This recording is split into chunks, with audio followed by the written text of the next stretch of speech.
Welcome, viewers, to another episode where we delve into the wonderfully weird world of self-incrimination. Prepare yourselves, because the cases we're about to explore are so bizarre, they'll make you question the very fabric of reality and possibly the sanity of the individuals involved. We're talking about situations so unbelievably self-destructive, so spectacularly inept, that you'll be left speechless, possibly even chuckling at the sheer audacity of it all. Get ready, because reality, as they say, is often stranger than fiction. And in the legal world, well, let's just say it's stranger than a three-legged dog wearing a monocle.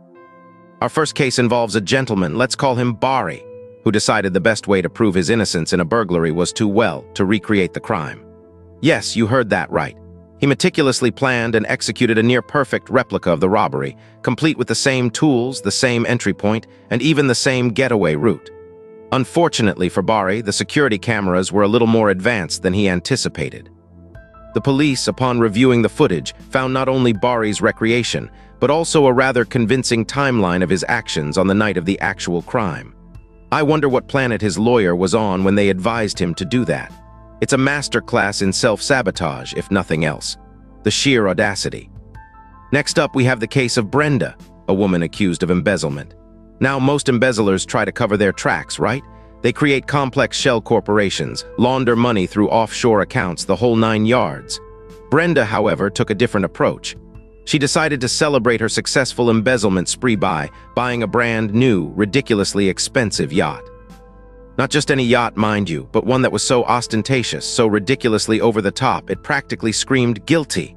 The yacht, christened the Embezzler's Delight, became the centerpiece of her own downfall. The sheer brazenness of it all is almost admirable in a darkly comedic sort of way. I mean, it's one thing to embezzle money, it's another to practically wear your crime like a badge of honor. Now let's talk about Chad, a man who decided to confess to a crime he didn't commit in a rather unique way.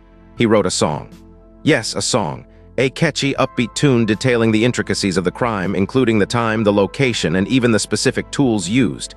He then, in an act of unparalleled self-destruction, posted the song online. The police naturally were amused, then slightly baffled, before finally arresting him. The lyrics were so detailed, so specific, they practically served as a confession. Now, I'm no music critic, but I can tell you this was not a chart-topping hit. It was more of a chart-topping self-incrimination anthem. The man's musical talent is questionable, but his ability to incriminate himself? That's off the charts. Then there's the case of Dolores, who decided to leave a trail of evidence so blatant, so obvious it would make a rookie detective blush.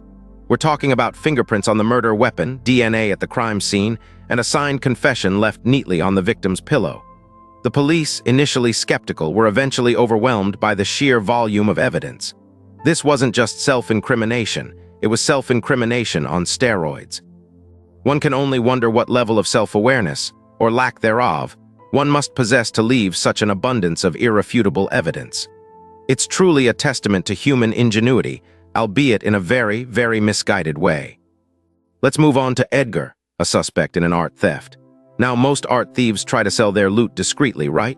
Maybe through some shady back alley dealer or an anonymous auction. Not Edgar. He decided to use the stolen masterpiece as a tablecloth.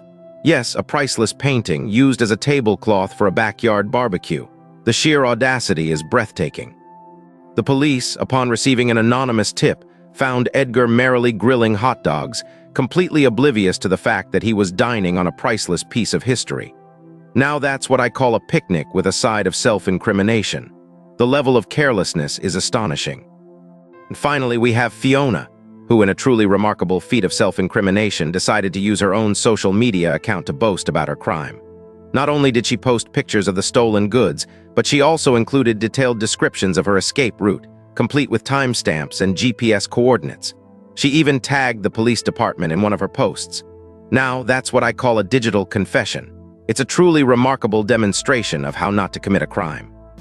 It's almost impressive in its sheer incompetence. I wonder if she thought this was a way to show off her skills. The irony is almost unbearable.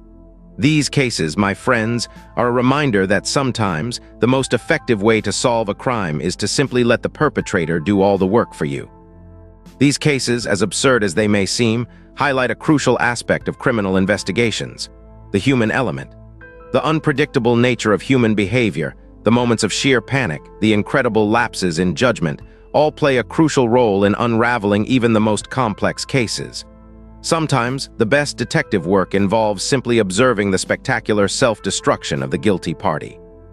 And while we may chuckle at the absurdity of these situations, they serve as a stark reminder that even the most meticulously planned crimes can be undone by the simplest of mistakes. Or, in these cases, the most spectacularly elaborate blunders. So, next time you're planning a heist, maybe, just maybe, skip the catchy confession song and the yacht named The Embezzler's Delight. Just a thought. And that's it for this episode, folks. I hope you enjoyed this journey into the wonderfully weird world of self-incrimination. Join us next time for more bizarre tales from the annals of criminal justice.